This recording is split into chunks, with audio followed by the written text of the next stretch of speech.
సంతోషించాలో, బాధపడాలో తెలియట్లేదు.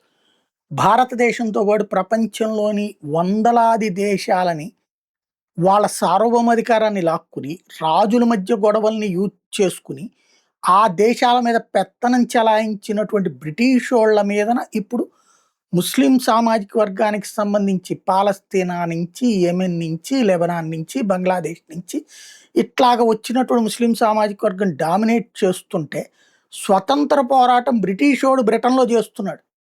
ఇప్పుడు మళ్ళీ ఇవాల్టి ఉద్యమాలయ్యాయి. దేశమంతటా చేస్తున్నారు. వివిధ ప్రదేశాల్లో చేస్తున్నారు. బ్రిటన్ జెండా ఎగరేస్తే అరెస్టులు చేస్తున్నారు. బ్రిటన్ జెండా పట్టుకెళ్ళిన వాళ్ళ మీద కేసులు పెడుతున్నారు. పాలస్తీనా జెండా పట్టుకెళ్తే వాళ్ళకి సపోర్ట్‌గా ఉంటున్నారు. లేదంటే ఇరాన్ జెండా పట్టుకెళ్తే సపోర్ట్‌గా ఉంటున్నారు. అది తప్పని బ్రిటన్ జెండా పట్టుకుని ఎవరన్నా రోడ్డు మీదకొచ్చారా? బ్రిటిషోడిని బ్రిటిష్ పోలీసే కేసు పెట్టి అరెస్ట్ చేస్తున్నారు.